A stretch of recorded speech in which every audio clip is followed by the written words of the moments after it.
Hi, good afternoon, everyone. Hi, how are you? My name is Catherine Anaya. I'm a journalist and host of a PBS show called Horizonte, and I am going to be your MC moderator today. So thank you for being here.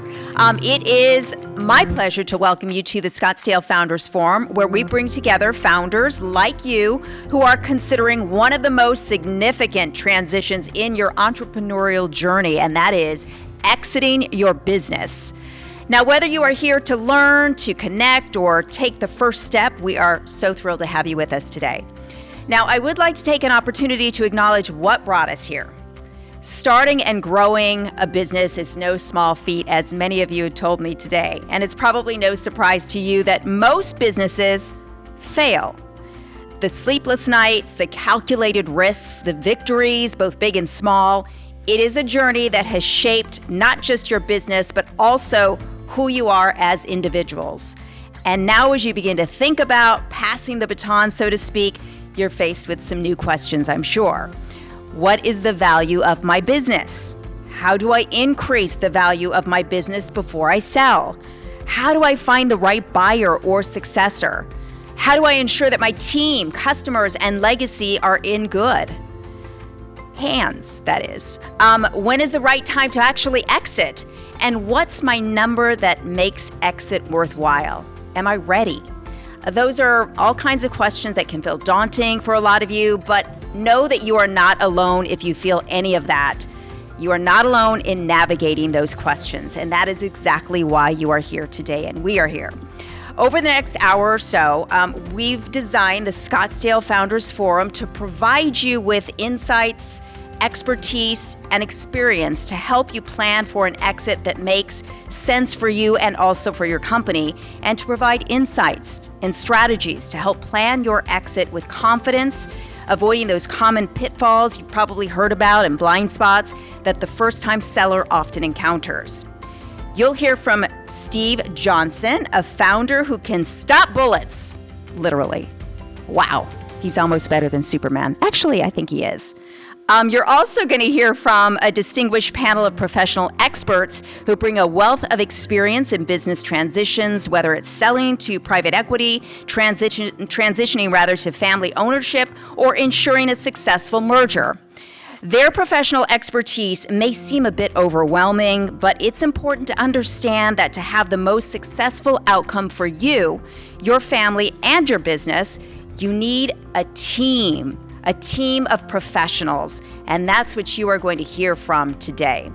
So we are also going to hold a social hour, because we love to be social, where you can connect with other founders who are navigating those similar crossroads, and also connect with our distinguished panel of experts who you will meet with any questions that you might have for them.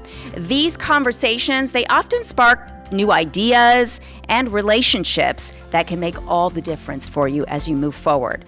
So as you sit here today, I want to emphasize that planning your exit is not the end, but a new beginning. It's an opportunity to turn your years of hard work into enduring value, to unlock new chapters for yourself, and to see your business continue to thrive in capable hands. This is not about walking away, it's about moving forward. And the best exits happen when they're planned with intention, clarity, and purpose. By starting to think about this transition right now, whether you're 5 years away, 2 years away, or maybe just beginning to explore, you're setting yourself and your family, your business, and your team up for success. You made a great decision to be here today, and the decisions you make in the coming years will shape your family's future, your legacy, and the legacy of your business. And the Scottsdale Founders Forum is here to support you every step of the way.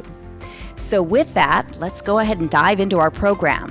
First up, you're going to hear from Armando Roman, CEO of AXIOM Founders Family Office, the family CFO and wealth management firm for Arizona founders and their families.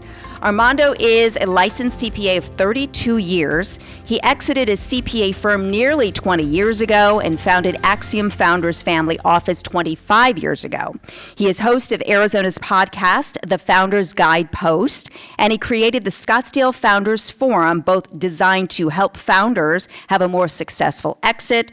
He was responsible for prudent investment management and oversight of the Roman Catholic Diocese of Phoenix's investment portfolio, 10 years as investment committee chairman, appointed by 2 bishops in this role. So please, will you join me in a warm welcome for Armando Roman?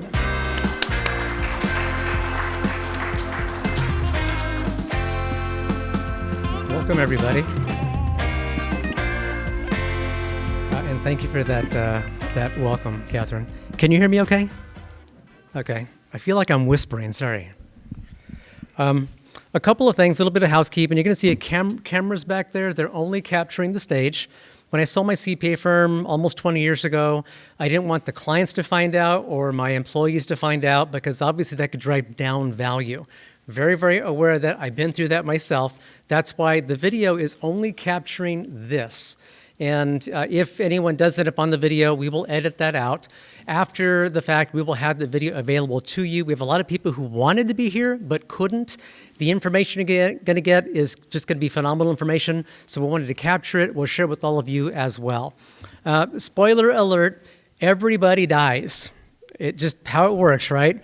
But your business, it doesn't have to.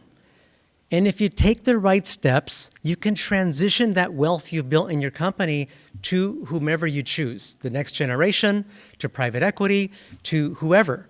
But you've got to take those right steps. I've spoken with 3 widows this year whose husbands did not take the right steps, and they suddenly died. I don't want to get any more of those phone calls this year. They're horrible phone calls to take. But that is the reality. So if you could please plan ahead, and that's what this is intended to do, help you understand what to plan ahead for, then you're going to be better off for it. So what are you going to know today? What you will know today is you will know when to begin planning.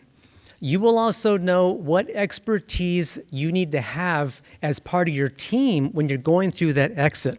What will you have? You'll have an opportunity to hear from experts who are in this space every day, buying, selling companies, somehow in that picture as well. And you will have an opportunity to connect with them. The social hour, that's one of the benefits of our social hour.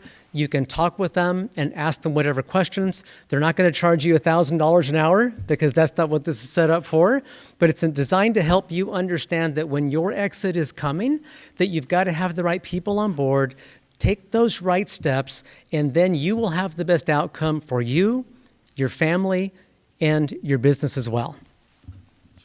And what are you going to feel? You're going to feel a heck of a lot more confident and a lot more prepared as well because you will have gone through all these steps. At AXIOM Founders Family Office, we are your family office and a wealth advisory firm that is totally focused on the founder. And think about yourselves. All the founders sitting in these seats right now today, you know that the bulk of your wealth is in your company. That's normal. I can safely say a good 85% of your net worth is in your business. Why? Because that's normal. And that's why it's so critical that when you go through this exit, that you take those right steps, you don't leave money on the table, you plan for the taxes ahead of time, and then beyond the sale, you know what life is going to look like. Because people who haven't done that, they don't have a company anymore, they don't have a day job anymore, and they feel lost. And the majority of people, after they sell, they regret that they sold their company. You don't want to be one of those. You want to feel confident and great that it was a good move for you. The reason we have this Scottsdale Founders Forum, we had a client a few years ago, and they came to us from their CPA. Their CPA said, hey, Armando, this client, they need a 401k. They're growing really fast, just growing like crazy. Can you help them? Well, sure, we did. We can help them, and we did. We got a 401k set up for them, and they were too busy to do all the other planning that had to come along with it. And before we knew it, less than 12 months later, they were under contract to sell for $25 million. That's a pretty big number for just about anybody, right? 25 mil. So as they were going through that, I remember it was the first part of November, several years ago, and I knew that the couple that owned this company was very, very charitable, very philanthropic. They gave money away, and they liked, being stewards of the money they had. And I called their CPA and said, hey, our joint client here who is selling, I know they're very generous people. Have you spoken with them about how charitable giving can help reduce this once-in-a-lifetime tax bill that they're going to have? And his response was, he says, Armando, they're too busy right now. I'm going to wait till it closes, and then we'll have that conversation. The sale closed on December 30th. The next day was a half a day. It was New Year's Eve. So they went through this biggest tax event ever without having the right conversations with their tax CPA, and they probably maybe spent $6 to $8 million in taxes that they probably didn't need to do. And when I realized that, I said, that's never going to happen again to any of our clients or to anybody I know who owns a business. So that's why we have the Scottsdale Founders Forum. That's why this event is here 3 years later, 3 years running now, so that we can help you understand that you have a process and steps to go through to really have that successful exit that you want. So let me go ahead now and just talk a little bit more about what we do for our clients. People often think we are a business broker because we have this event. We're not a broker. There's an investment banker here. He's kind of a broker because his job is to take your company and sell it. They get paid based on a commission of what they do. We don't get a commission on whether you sell your company or not. We are not a broker. What we are is a family CFO, a wealth advisory firm focused on founders. And if you just think about your own balance sheet, your own net worth, most of your net worth is in this one company. So as your wealth advisory firm, as your family office, it just makes sense that we would understand what that business is and try to help lock down that value as best as possible for you and help navigate that sale as best as possible for your family when it's all said and done. That's why we do what we do. We get paid for financial planning. We get paid to be the family CFO. We get paid to invest money. We do not get a commission on the sale of your business. That's not the business that we're in.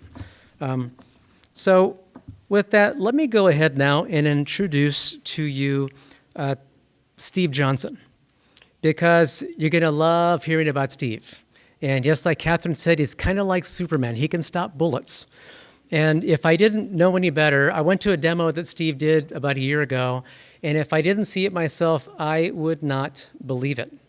He gets up at the shooting range. We're at the shooting range. He's at the shooting range. He has a 9mm in his hands, and he's blasting this glass that's maybe 20 feet away. The bullets do not penetrate the glass.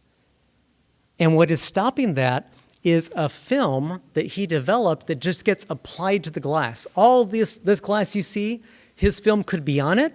You wouldn't even see it. But if there were an active shooter, those bullets would not penetrate. And then what it also does, which is amazing too, Steve, is you can shoot out and your bullets will go out. I don't know how it works, but it's amazing.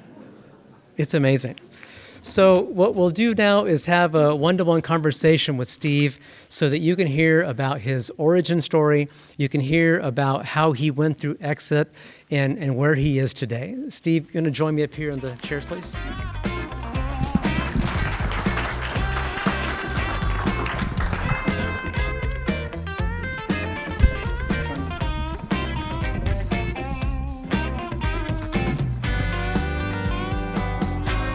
I've just got my phone to keep track of time because I will talk too long and I'm not here.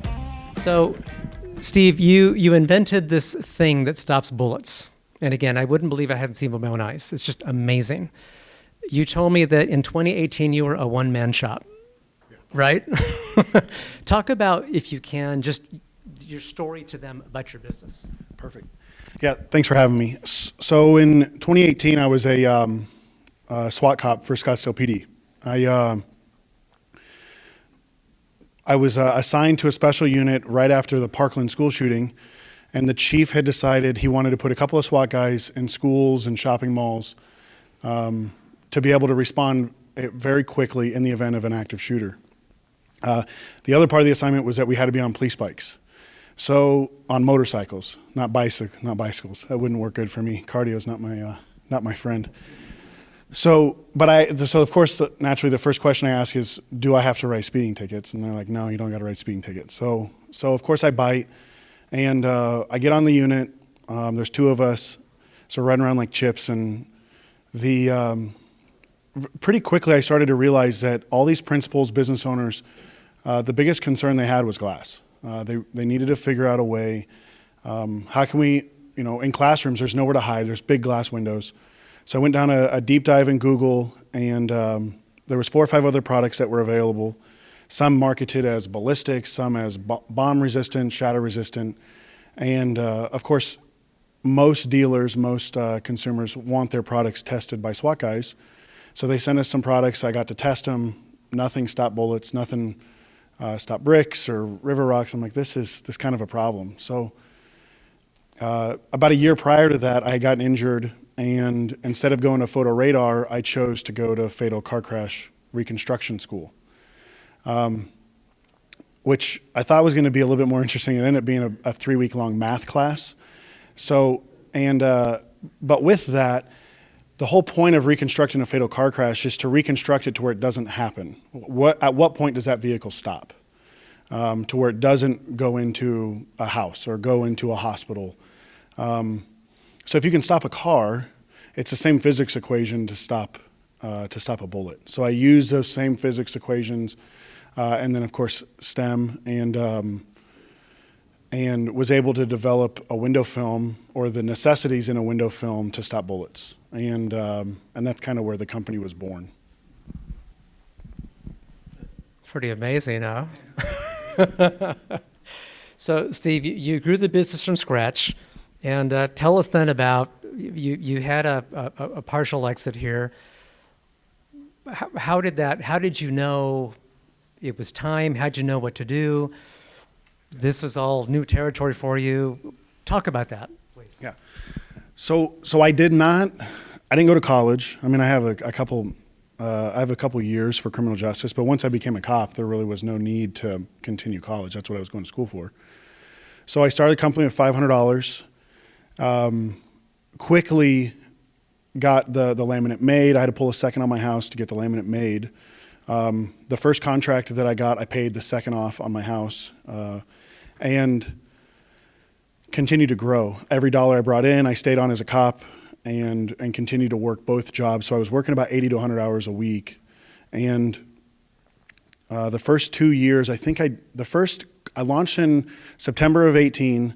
I did 300,000 or 400,000 that first year. In 19, I did $1.5 million. And then in 20, I think we did about $5 million. So we continued to grow. And as we grew, I had just the mindset, I was terrified of debt, so I didn't take on any debt, and continued just rolling money into it, buying more equipment. I didn't have my first employee until April of 2020. So I did everything for the first 2 years. And then I continued doing all of the admin work until January of 23. So I did all invoicing, all billing, business development, marketing. I was traveling around on American Airlines 5 or 6 days a week, going to different cities, doing demos, coming back, doing police work, and then getting back on planes, doing different demos. So it was pretty incessant, and I knew that the time to sell was. I was about to pull my hair out. I know I have a 5 head, not a forehead. I got a 5 head. And I saw like the hairline go, I'm like, this is not good. I should probably think about selling. And then of course we got to almost 20 million a year in revenue, and I'm just a cop at the end of the day. So I didn't know how to build a C-suite. I didn't know how to find a good CFO, find a good COO. I don't have those skills. I don't have those interviewing skills. And then if I did interview somebody, I wouldn't know who to hire.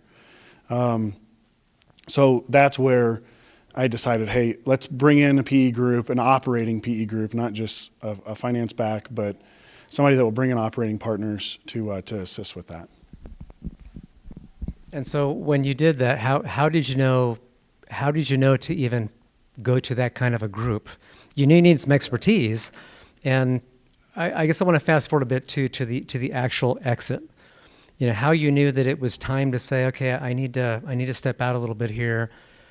What was the realization for that? What was happening that led to that? The big thing that was going on was crime. So we're a very crime-oriented business. We don't ambulance chase. We wait until they call us. And with the administration that was in place, from 20 to 24, burglaries, looting, they weren't punished. So crime was on the up for us. And then, of course, we started seeing Lululemons come to us, Macy's, Bloomingdale's, Pinterest. All these different international companies, us armoring for them. So we knew that it was a good time to sell. But of course, then I've never sold a company. So how do I do that? I think where I went right from the very beginning, from day one, was good contracts. I had an advisor in Las Vegas. He a third generation Ford dealer, and he wouldn't invest, but he says, I'll give you the best piece of advice is get a good attorney. And I was recommended to Mike Patterson, and Patterson's been my attorney since day one, and he's helped me everywhere from introduction to banks to introduction to, if I wanted a credit card, and then how do I get a bigger credit card, introduction to a couple different brokers or investment bankers to where I could help interview, and he assisted with interviewing. So you get a guy, like Patterson that understands, where you're weak, where you're strong, and then to fill in those right people. And I can't say enough nice things about Patterson and his team for sure. Wow. Thank you, Steve. And we often see that where the business owner has one advisor who then helps them understand and meet the other advisors that are necessary. So you hire an investment banker, and you went through a lot to narrow that down, right? Maybe talk about that process and how you got to the one that was the right one for you. Yeah. This is probably the part where I wish I would have taken a little bit more time. I rushed this part. I only interviewed 2, and then I did not negotiate at all the investment banker agreement. There was probably 1% or 1.5% that was left on the table. So that added up to quite a bit of money. Hindsight being 2020, I would have negotiated that quite a bit. And of course, how their fees were paid, when they were paid, stuff like that. I think there were quite a few lessons there that could have been learned. What was the other part of that? How did you choose the investment? Yeah, there was not much of a decision there. It was like, cool. I honestly, there was one guy that in the team, David Brinkley, he's the sole reason. He was just a smooth talker. Everything about him was. I just really liked the guy. So, and I trust him, but I should have. I probably should negotiate that a little bit better. I negotiate everything, but not that. That was weird. That was odd. Thank you. So, you are still part of the company, and you state sometimes founders will stay on, sometimes they won't. And this is still fairly new for you, but do you think staying on why does staying on make sense for you? So with my product being such a niche product, and with me being essentially the main business development guy, this year we doubled revenue from 23, and I'm a part of the majority, if not all of those business development endeavors. So there's 5 major security conferences. I go to all 5 of them. So I knew that any PE group, if I was going to get a good multiple, I'd have to stick around. So I knew I was going to have to roll at least a little bit. So when we pitched, the SIM went out to, or the teaser went out to 450 PE groups. We got 160, 170 requests for the SIM. We sent out the SIM to 160, 170 different PE groups. There were a few that I didn't send to. I was a part of that process of like, well, there are a couple companies you just wouldn't want to work with, and there was a few that I just didn't want to work with. Whether it be, when you Google the group, you're like, they got bad press. I didn't want to be a part of bad press, as I'm still a current Scottsdale cop. So we ended up picking 18, which is quite a few. And I did 18 management presentations in 2 weeks, which is unheard of. It was a busy 2 weeks, but I really wanted to get an idea of what are the commonalities with some of these private equity groups, and then what are some specialties or what are, just some niches with some of these. And I didn't even pick the PE group that offered the most money, but I liked the private equity group. I liked that they had so many founders and former CEOs on their board and on their operating partner list that if you've got 20 guys that are still around over the last 30 years, they're obviously doing something right because they've got so many former founders and CEOs. And I knew if I was rolling, I'm going to have to get along with these guys. And they were a very vast group of gentlemen and women, to where it didn't matter the personality. They obviously just did good business. The other thing that determined how much I rolled was 3 days before we closed, we got a really large government contract to where I almost didn't close. But I saw the writing on the wall, like I said, about the administration that was in place, and then kind of where politics could go and maybe being a little bit more tougher on crime. And then maybe that would have been a little bit less for our revenues. But now I'm noticing that just crime is kind of here to stay, unfortunately. So, which has led to large railroad contracts and so forth. So I think that kind of answers your question, though. Yeah. And so, Steve, you're still in the company. The company's going through some incredible growth right now.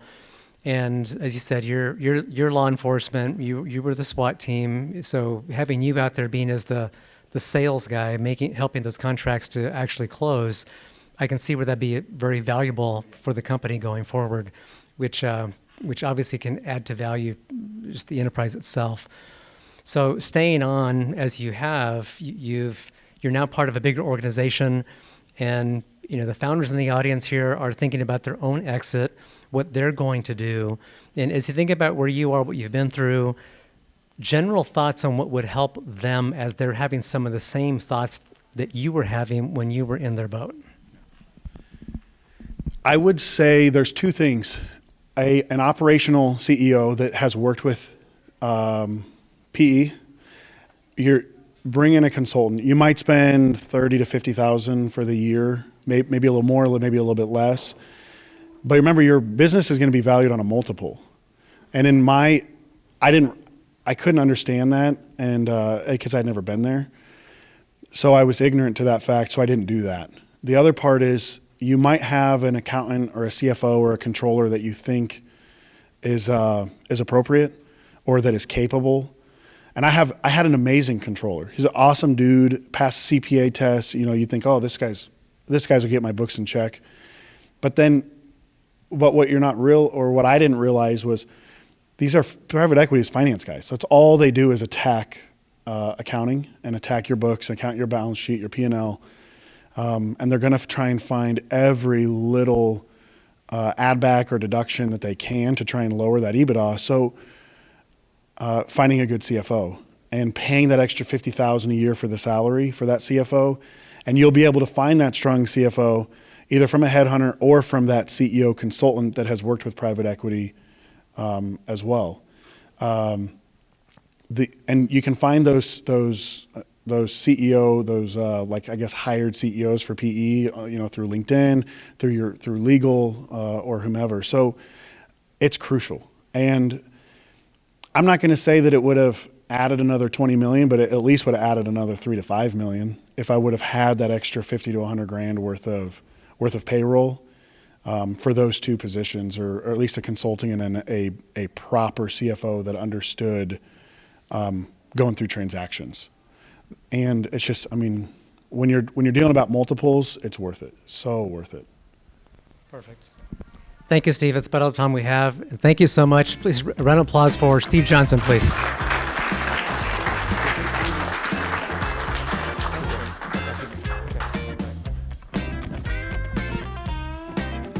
So let me call the panelists up here so we can have our panel discussion. So Mark, Mike, Sam, Greg.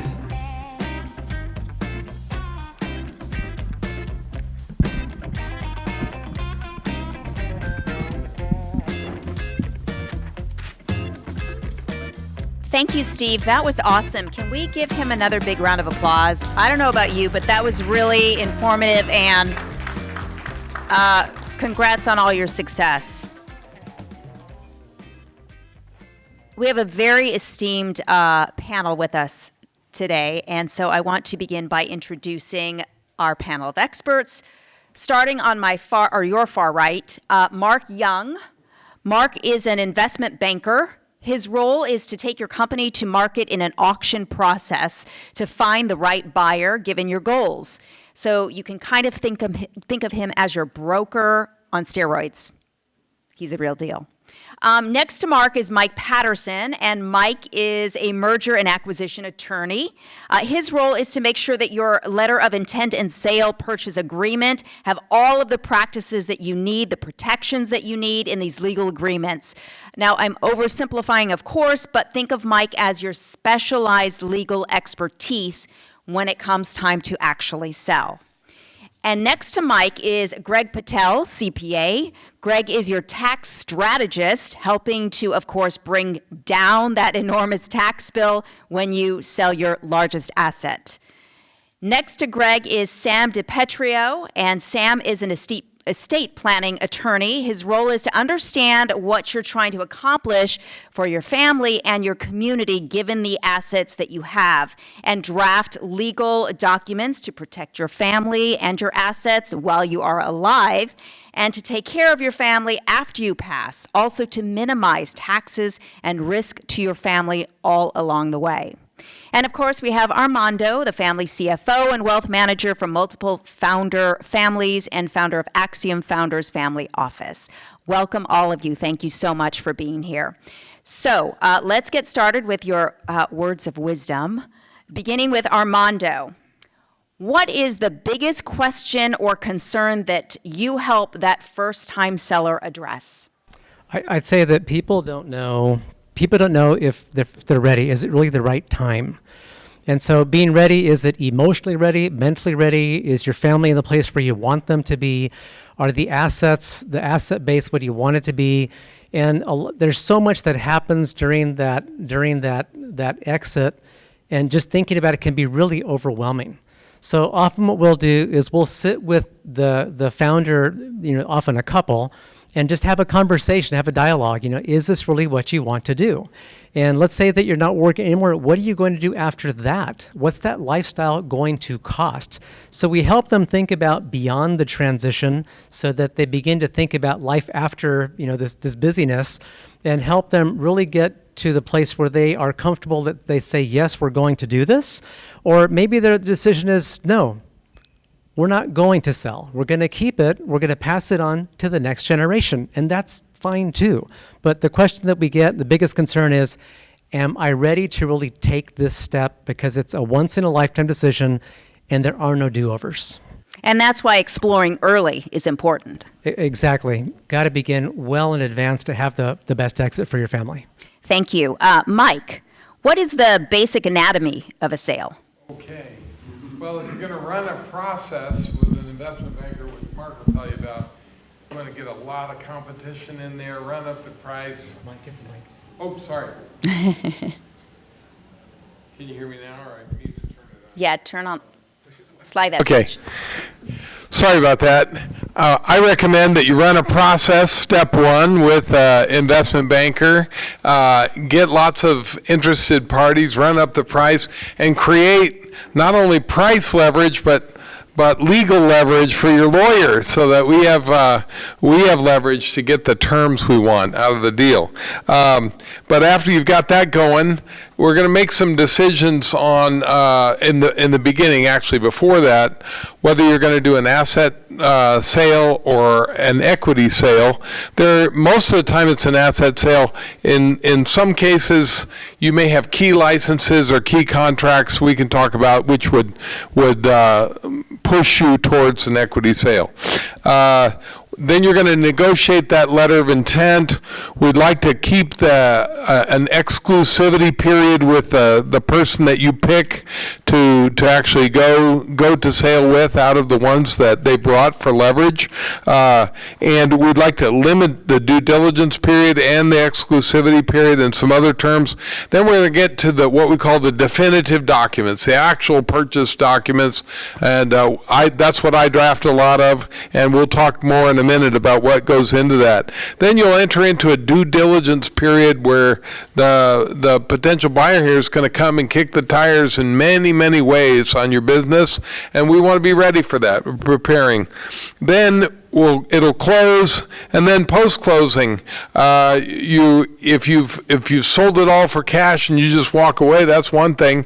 Then you're going to get on to what Armando's going to do with the rest of your life. But in many, many cases, as Steve mentioned, you will either roll some equity, which they want to keep you around for a little bit so that this is successful, and they may have you for a couple of years.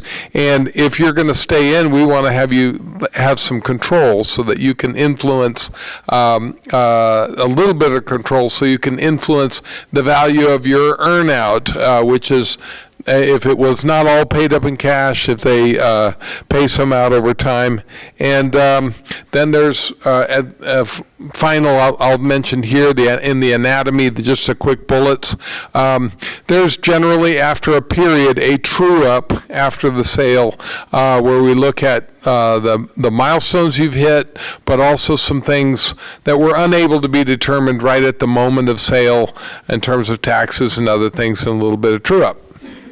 So there is a lot to the anatomy, and we'll get into the nitty-gritty of that. Sam, can you talk about estate planning opportunities for that founder who has never gone through an exit before?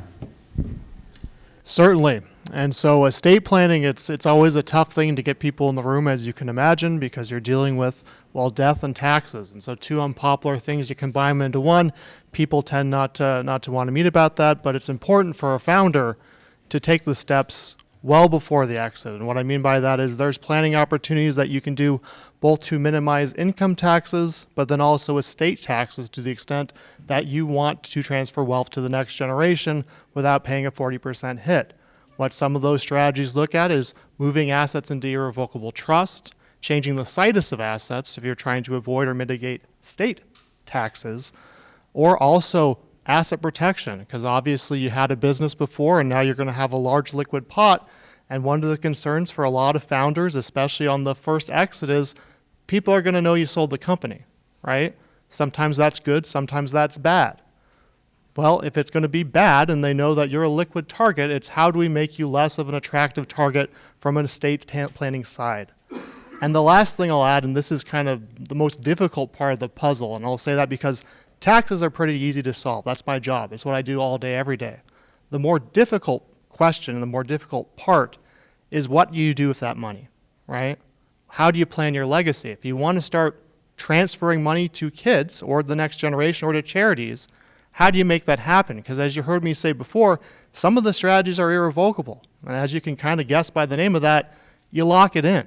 And so it's really spending the time before, oh gosh, I got the letter of intent, I want to plan next week, right? It's 5 months, 6 months, maybe even a year out of planning to really figure out how am I going to structure this sale, both from the estate and income tax side, but then also the legacy side. So there's obviously a lot to think about. As an investment banker, Mark, what is the primary role that you play in this process for your clients? Sure. During a process, we wear a lot of different hats. But I think the primary role that we play, and Steve kind of touched on it, is we level the playing field with the buyers. The buyers are very, very experienced, and so it's not their first rodeo. So when they come to look at your company, they're not only experienced, but they're bringing a group of advisors that are as well. And so what our primary role is to make sure that we can bring our experience to the table to level set with them, as well as make sure you've got a group of advisors that are too experienced with doing transactions, so that when you go to the negotiating table, you've got the same level of experience pitted against those guys. Moving to Greg now, what tax planning opportunities and strategies are available for the business owner when they begin meeting with you well in advance of the actual sale? Yeah, thank you. So when it comes to tax strategies, there's as was discussed, there's asset sales versus stock sales. That's a really big discussion. So there's education needs to happen. The type of entity that you are, it's really important as to how you are going to move forward with the type of structure of the sale. And that will impact the best type of outcome. So entity is really important. The other thing that I want to kind of add to discussion number one, right? When everybody's selling their business, they want to know what are my tax implications here. So tax implications is one thing. You also, in order to maximize the sale benefit, you want to take into account the buyers. What is the buyer going to ask when they are doing their due diligence period? So on our side, we want to make sure that we kind of think of those things as we're going through and discussing things like when it comes to sales tax, is sales tax filed? When it comes to your income tax, is that filed in various states? You want to make sure that you've got all the compliance buckled down, because it's really important, because there are going to be situations where they find on the due diligence side that it's not as clear as you thought. And so it's really important to maximize that in order to or to get that under in line to maximize the sale potential. And finally, you have to have clean books. When your books are clean, and your potential buyer looks at them, and they're talking about or looking at potentially other companies that they're looking at, and yours are the cleanest, it's really important that yours sticks out more than theirs, because you've got everything together. So those are, at least there's many more things, but those are three main things that we kind of discuss with our clients when we first talk to them. Thank you. Clearly, there are a lot of moving parts. Armando, when a founder is ready to transition out of their business, what steps do they need to take with you? Well, we want to make sure that they know where they are. So what we're looking at, we want to build out their balance sheet for them, their personal balance sheet, so we know what the assets are, how they're titled. Because the big question, once you get done working in your company and you stop getting that paycheck from your company, where's the paycheck going to come from after that? And how much is that paycheck going to be net of taxes? And how long will that paycheck last? Is it going to last 10 years, 20 years, 30 years, 40 years? So we want to build out a comprehensive, holistic plan for them so that they can see that path for the rest of their life, and they can see what's left for the kids once their time comes, and they can see what's going to be there for charity so they can reach all the goals they're trying to get to. So for us, how we help them with that transition is we help them understand what to expect, what life is going to look like beyond the sale, and often it's a very stressful time going through that sale, and so we want to help them understand what's normal and what's not, and then making sure they've also got that team of people, the investment banker, Mark on the end, Mike the lawyer, and just to quickly mention, Steve mentioned Mike Patterson, his attorney. This is the Mike Patterson he talked about. This is the Mike that built that team for him. If you don't know any better, you don't know what to do. So we're helping them understand they've got to have that team, they've got to have all the pieces put together, and then we're building out that paycheck. Once that turns into cash, we build out that portfolio for them so they can see month by month by month what is income going to be net of tax. Excellent point. Thank you so much for that. I want to go back to Greg, because when a founder really wants to have an impact with their charitable giving, something Armando touched on earlier, and they're going towards exit, how can tax strategies help them maximize the charitable impact that they have? Yeah, don't do it December 30th like Steve's accountant did. So, yeah. So if you own a corporation and you want to consider having it, and you have a charitable intent, one of the things is, have a discussion And maybe the discussion leads to, gifting of some of your shares to the charity. Now, it's really important to discuss this, right? This isn't just, because I said it, let's just do it. Talk to your advisors about doing it before you do it, because I'm giving you, these things at a very high level. And so gifting is an option.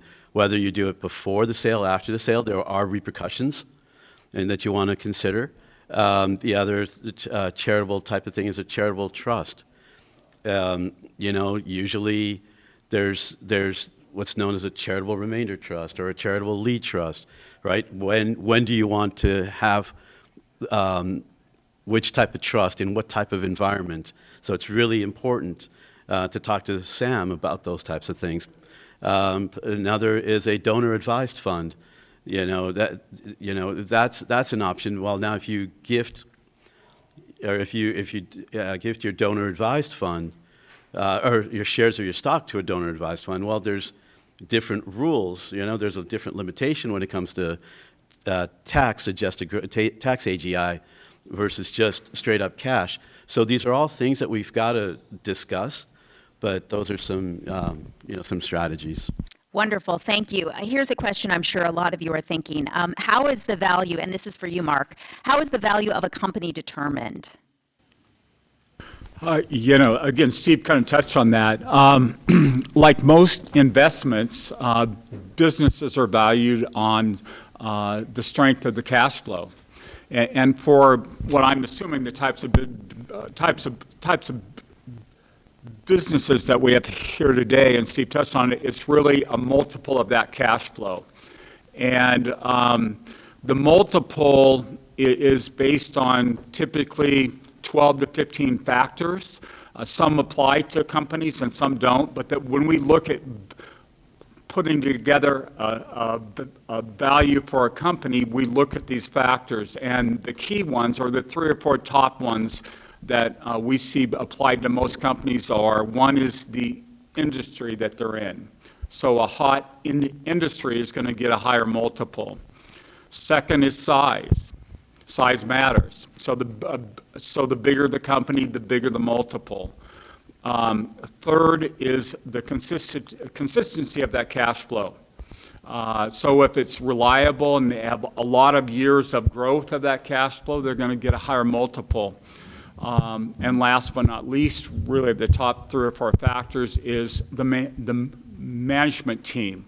The depth and strength of that team. That's going to matter a lot to the buyers, because if you as a seller, you want to leave, they're going to be relying on those folks that you've had in the company running it to make sure that they're good. And they can always bring people in, but it's nice to have people there already. So those are the top 3 or 4 factors that we look at, and then we break it down from there and things that are more specific for the industry that they're in. But again, as Steve mentioned, that multiple, if you can tweak that a little bit, you do the math, and that adds a lot. So pre-planning to increase that multiple can help a lot to get to the value you'd like to have. Thank you, Mark.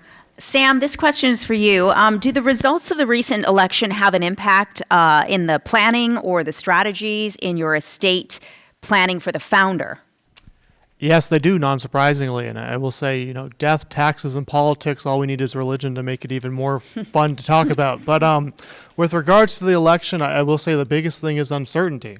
And what I mean by that is we have a law that says the estate tax exemption, how much you can give away estate tax-free, is going to change, but there might be a change to the law before that change actually happens. And so from my side, it's really taking the time for founders to plan, right? If the sale is going to be next year, well, let's have that conversation so we have a plan in place, A, if the law does change, B, if the law does not change. Because that plan could be very different, right? And the strategies that you employ might be very different to address it. So it's really spending the time to kind of plan out all of the different options with respect to where things could go.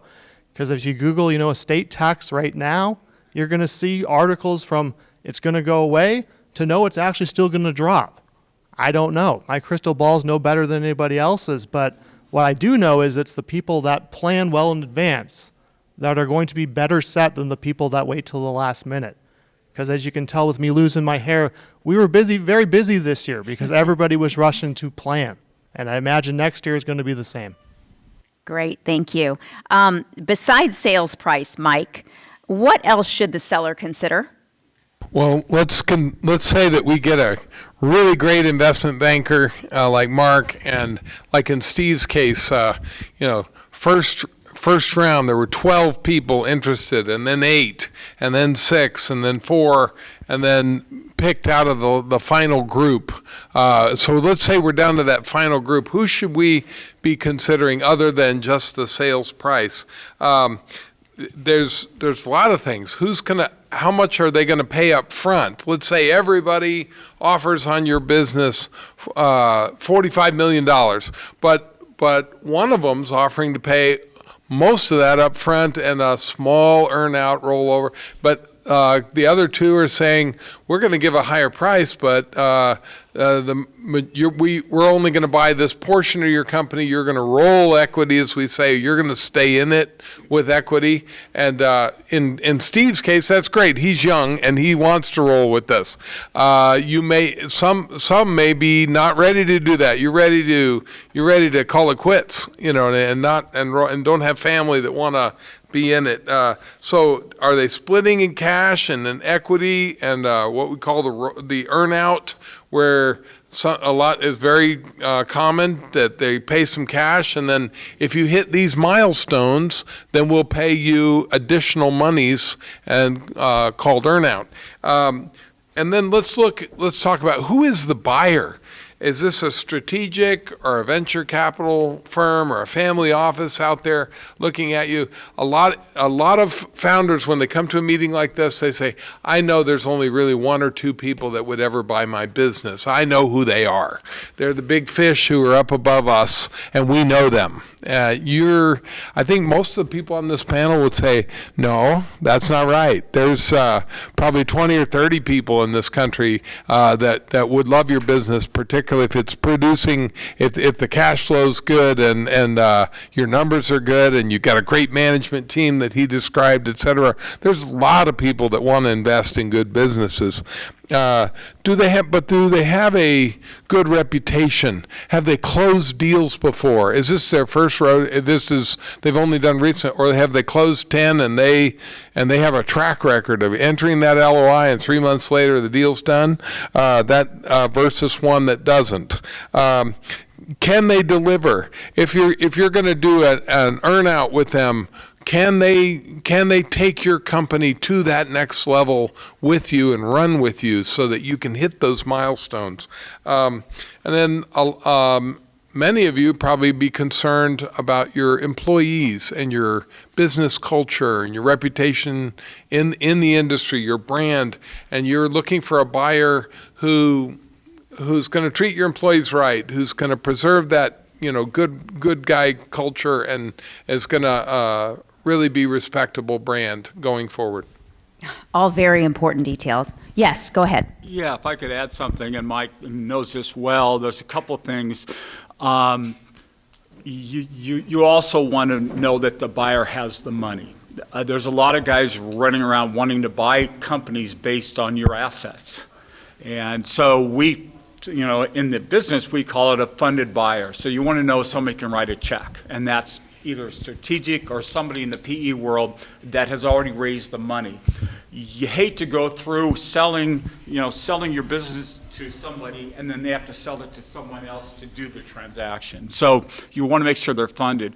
But the other thing that's key, and I think Mike touched on that, you want to have options, and that's why we run a controlled auction process. We want to go out to as many buyers as we think that makes sense, so that we get options for you coming to you, because there are different terms and different people will have different thoughts on your value and on the terms they want to offer. So we oftentimes talk to business owners who are talking to a single buyer, because they've called them, they've been talking to them for a couple years, they know my industry, they seem like good guys, I like them, and we say that's great, but why don't we involve them in a process with other buyers as well, so you'll see some options. So like I always told my kids, you want to have options in life. When you're selling your business, you want to have options.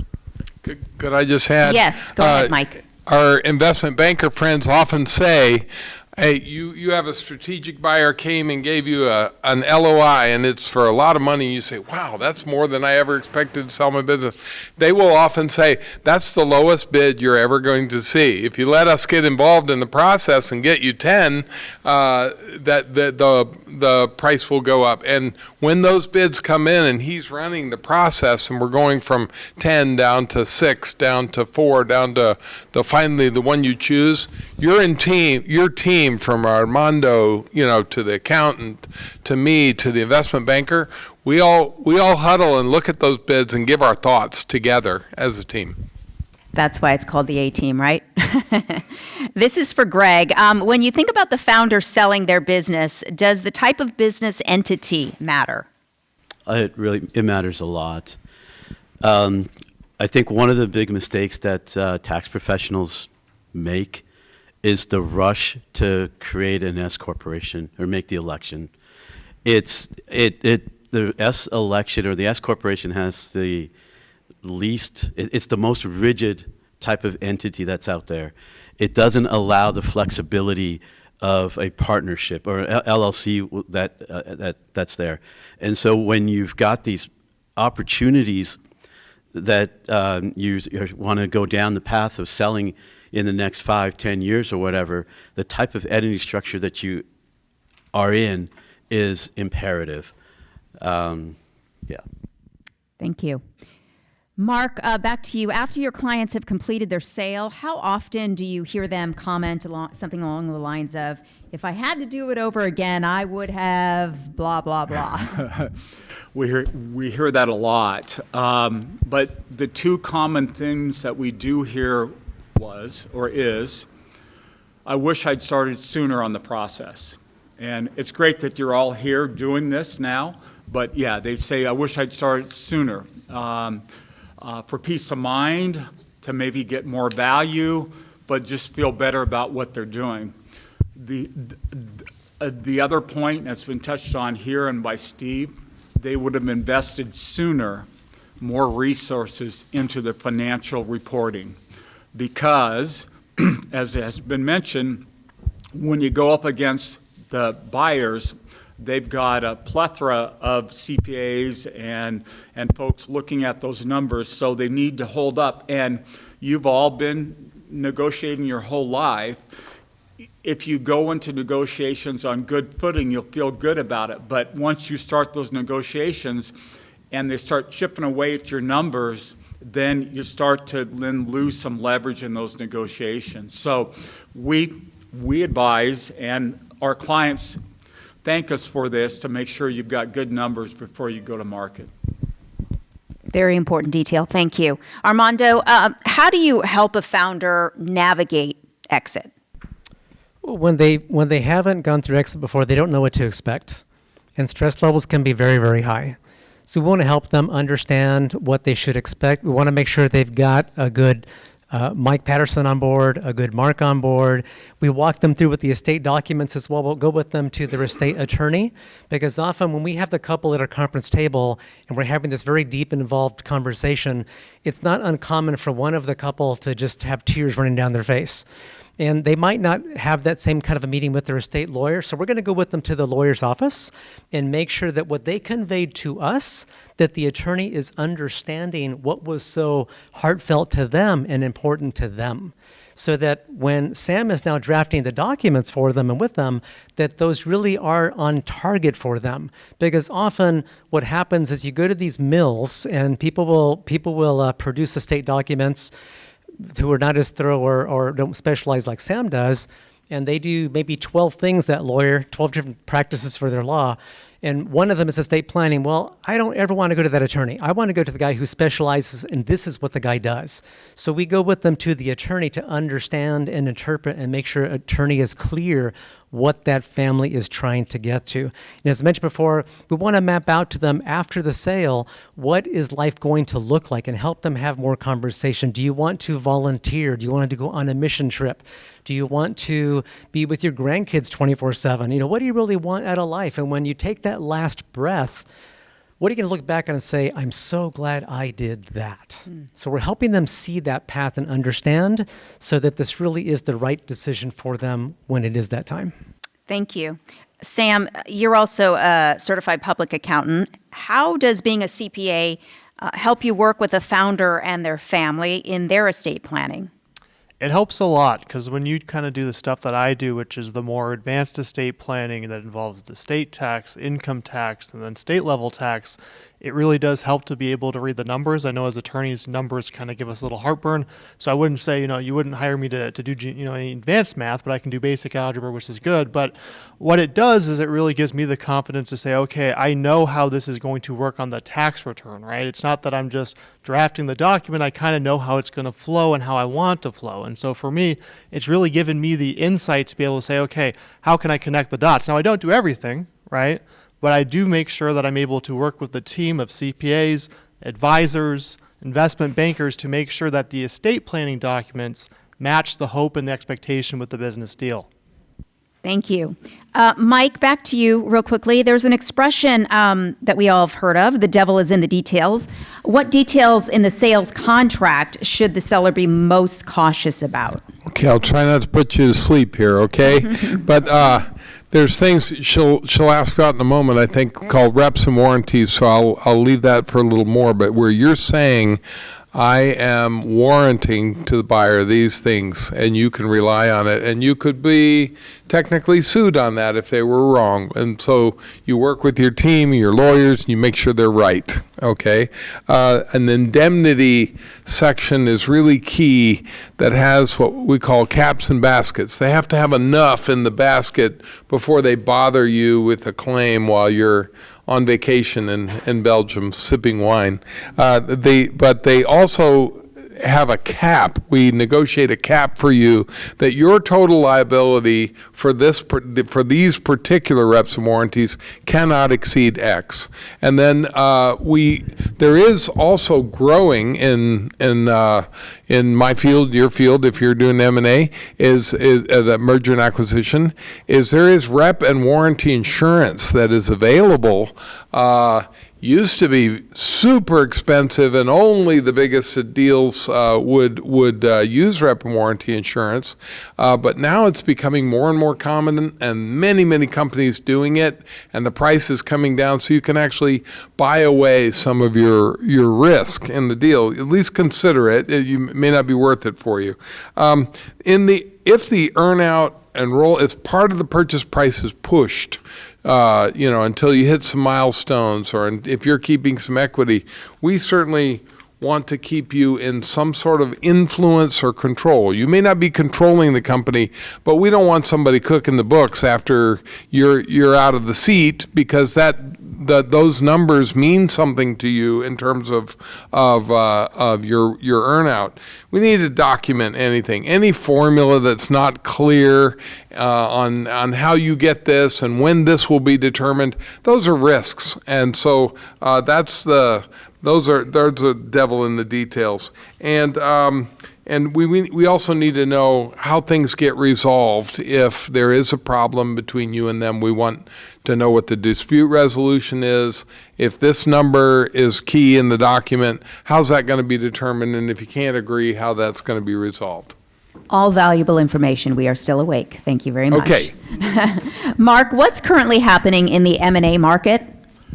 Sure. The election was, I think, good for the market. After 2022, or 2021 actually, we had record year there. We had record numbers of transactions and record numbers of the values that people paid for companies. Then in 22 and 23, they kind of went the other direction. But again, we were at record levels, but they went the other direction because of inflation, interest rates, and as was mentioned here before, the uncertainty in the market. We've seen things start to turn kind of mid-year this year. The prospects for the end of the year reports, I think, will be some growth in the activity, and the general consensus, I think, is that 2025 is going to be better. And so if you're considering selling in the next year or two, you're probably selling on the uptick. And we always tell our clients you want to have some wind in your sails and in the economy sale when you go to sell. So if you're thinking about it, it may be a good time to consider it. Thank you. Armando, I know you touched on this a little bit, but as a family CFO, what do you do after the sale to help the family? So after the sale, this is obviously a big transition that you're going to go through when that time comes for you. And it's understanding what you want to do, how you want to live afterwards. So often what will happen is you're not going to ride off into the sunset and never be seen and heard from again. But think about the super wealthy families in America, the DuPonts from way back in the day, the Carnegie family. They had their own family offices. They had people full-time. Their job was to look over your wealth and make sure everything is where it needed to be. So they would have a full-time CFO, maybe a full-time lawyer, and they were paid just to take care of the family wealth and the family assets. We're doing the same thing. We don't have a lot of families who are the Carnegies or the DuPonts, but there are lots of families, just like you in the room here, who've done really, really well. And you care about your wealth going forward as just like everybody else does, and you want to have that team on board to help make sure you're not missing anything in your planning. State documents got to be correct. You're getting the right tax CPA. So we're helping them keep on top of things and monitor things because life changes every day. And everything might be perfectly fine today, and then tomorrow a monkey wrench happens. And so you need to have that team on board to help you as your family CFO really understand and navigate and then bring in the appropriate experts when that expert is needed. Speaking of family, this next question is for you, Sam. Founders often create first-generation wealth. They want to preserve and protect that wealth, of course. They want to support their family and give to charity. How can estate planning help them do this? Yeah, and so this goes back to timing. And what I mean by that is the estate tax, just not to put anybody at a high level right now, what it is anything above $27 million for a married couple or $14 million for a single person, either transferred at life or during life or at death, gets hit with the 40% estate tax, anything above that.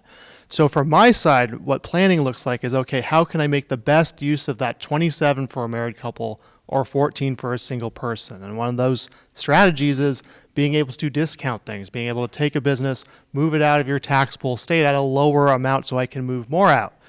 Once again, it takes time, right? And the biggest time thing, and oftentimes isn't me drafting the documents, it can be the appraisal process. Because as anyone that's sold a business knows, they will ask a lot of questions. They will want to go back and forth. I can have the documents drafted in a couple weeks. The appraisal might take much longer. And so it really is finding the time to get it done. And if it's not passing wealth on to the next generation, but rather charitable planning, oftentimes you have the same conundrum. It's okay, I need to get this asset appraised. I need to figure out whether it's better to gift it before I sell the business or after I sell the business. Thank you.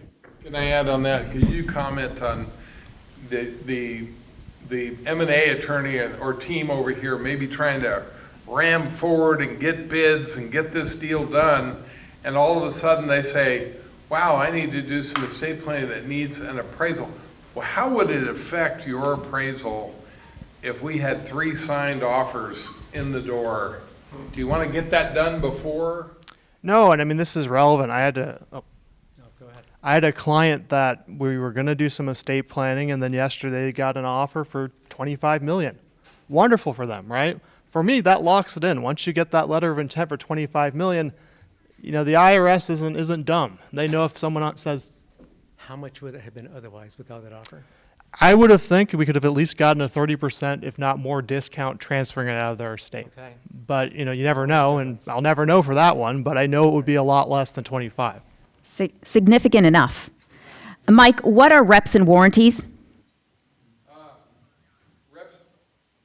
Warranties are, you're going to say in this document, I represent and warrant that. Now, represent is I'm telling you this is true, and the warrant says, and I'm going to guarantee it. And if I'm wrong, then the risk is being allocated to me. That is warranted, and if that's wrong, then that is actionable back against you.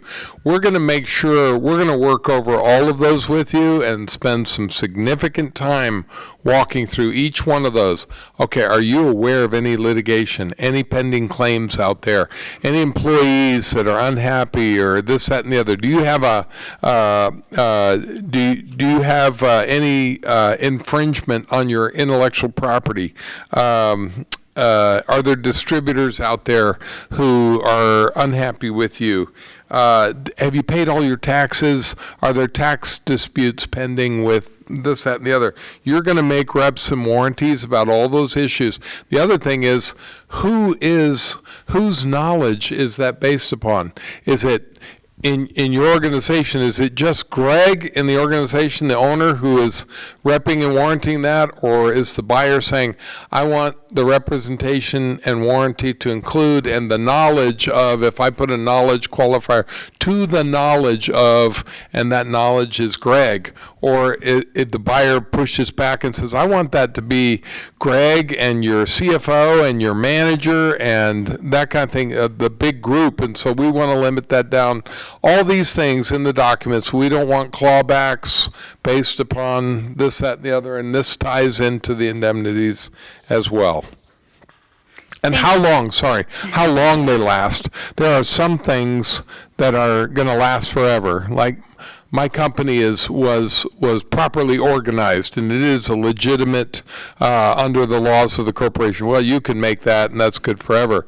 But some of the other warranties that you make are going to only last for 1 year or 2 years, and we're going to negotiate when they expire. And then if they find out something after 2 years, well, you're off the hook. Thank you. Can I add something to that, too? Yes, go ahead, Mark. I'm sure Mike tells all of his clients this. This is the time to tell everything for a couple of good reasons. One is it's all out there, so there's no surprises, good or bad. It's all out there. And the other thing is, after you sold the company, you want to be able to sleep well at night, and you don't want to be thinking about that year or two where you still have that exposure out there. So if there's something, hopefully it's not a deal killer, but at least if there's something out there, they'll find it at some point. And as long as you disclose it, it's fine. But if you hold it back and they find it, then there's problems. So. Well, you just teed up my final question, and that's for Greg. We touched on this a little bit, but I want to go just a little bit more in depth. How important is it for the seller to have clean financial statements? Yeah, it's really important. To what Mark was kind of talking about, I'm just going to take a little bit of so we had a client who was selling their corporation or their entity, and it was a publicly traded company that was buying them. So we've got big dollars, right? That's acquiring this company. Somehow, and this is a SaaS platform company, somehow they found out that there was a contract that was existing in China, Hong Kong, I think, that they needed, and I don't even know what the word is. I mean, you may know, but they found an attorney. They needed to hire an attorney out of New York to do this in-depth analysis. So I don't even think my client knew that this was even an issue, but how deep the buyer's side, when they're doing the due diligence, goes into, it's incredible. And so when it comes to clean books, I mean, that's just a basic, right? I mean, you want to make sure you have at least, in my mind, 3 years worth of financial statements that are being issued by a CPA, that you are providing some sort of assurance to the financial statement, because these are going to go to outside parties. And when they go to an outside party, they just don't want, well, you hear printed from QuickBooks, and here, it's going to be way more detailed than that. They want to make sure that everything that's represented on the balance sheet is accurate and true, and same with the P&L. They just want detailed information, and they're going to ask for several years of that information and some documentation to back those things up. Thank you so much for that. I think we can all agree that this has been very valuable information, and you are definitely the A-team. So can we please give these gentlemen a big round of applause for serving as our panelists? And I know you're just itching to get to that social hour, so I'm going to go ahead and let Armando come up and close this out, for this portion anyway.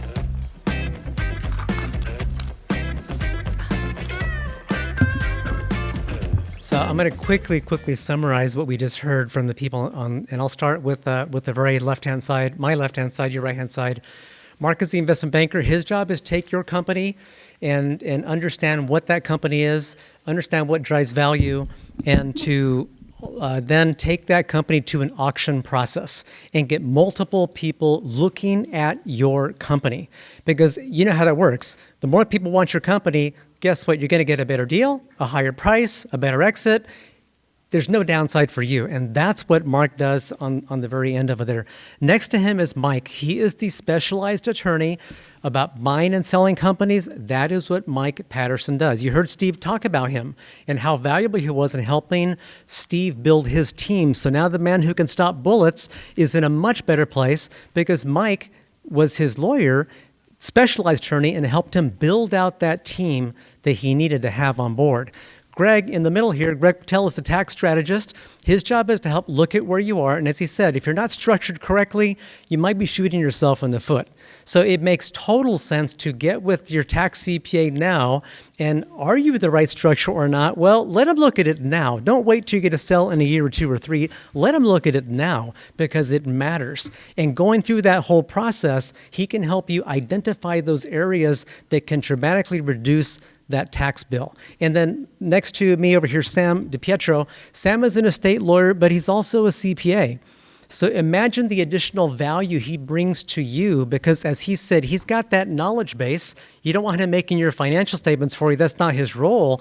But he certainly is extremely an expert in the estate planning laws that are out there. And he mentioned domicile. Do you want to have the estate documents really in Arizona or maybe Nevada or Tennessee or someplace else? It matters. And the one who helps you figure that out is Sam, because that is Sam's role. So again, don't wait till it's time for you to sell. Do it now. And as Sam mentioned as well, he was going through this estate planning process with the client, and the client, there's this thing called discounting, and it matters to CPAs and to estate lawyers because discounting means all these different factors come into play. Company might be worth $30 million on the open market, but you can discount that for this, and maybe it's worth $20 million. And so now when he drafts your estate documents, you're locked in at that lower value. But once you have that offer, it's kind of too late. Now he's got to go by what the open market says because that's what the open market has decided, and now you're kind of stuck. So before that happens, you want to see Sam DiPietro. Since I'm not sitting there, but what I said is making sure that you're really ready for this process. This is a once-in-a-lifetime event. You've built an extremely valuable asset. It's provided for your lifestyle, for your family, for the charitable giving that you give today, and it's going to take care of your family, you, and probably many future generations because of what you have done, what you've sacrificed now to build that wealth. So it's making sure that you're really ready, making sure that you have your A-team on board and you've talked with all of them so that when you decide that you are ready, there's no question, there's no doubt, there's no second guessing yourself. You and your spouse are very clear that, yep, this is the right time, it's the right step, let's go ahead and go forward because it matters and it's a once-in-a-lifetime opportunity. So again, thank you to the panelists for all that expertise. And let me just go through now and close out our event. You've heard a lot of good information here. And the reason, as I mentioned, the reason we have this event is because as a wealth advisory firm, as a family CFO, your most valuable asset is your company. You often, if not all of you, started that from scratch. There was nothing there on day one, and now you look back and it's, wow, you achieved the American dream. And our American capitalist system is driven by you. It's not Elon Musk. It's not Jeff Bezos. Yeah, you hear it in the news every day. It's you guys who really make this economy work. It's all of you. And that's why we like working with you so much. So as a wealth advisory firm, our role is to help you navigate this and make sure that you take all those appropriate steps. I want to introduce Tom Markey, but there you are. You're standing up now. Tom is my business partner. We've got some information back here. Tom is a wealth advisor and financial planner as well. We are both, I was a CPA for 32 years. We were both a lot of CPA experience. But when you think about that team that you want managing your money and making sure that the I's are dotted and the T's are crossed, typically what we hear is we want the CPAs involved, not in Greg's role, but in our role, because we're much more thorough and you're much less likely to miss anything along the way as you are walking down that path of life. And so we have a special offer we're going to make to you as well, and I'll get to that later. We'll follow the phone calls for you. But again, we had this because you are our client base, and we know that this doesn't exist out there. Getting this team of people together, it just isn't out there. That's why we have these throughout the year. And we will follow up with each of you to say, hey, if you liked what you had here, let's have a conversation and see how else we can help you as well. So with that, I will go ahead and close out this part of our Scottsdale Founders Forum. Catherine Anaya, thank you so much for moderating and leading the session here. Imagine you're waking up the day after you sold your business. The coffee smells great and you feel amazing. No more payroll, no customer complaints, that's done. And you got top dollar for your business because you planned ahead and took all the right steps. That's what's possible when you implement the concepts you've heard here today. For your complimentary consultation, call 480-367-9000.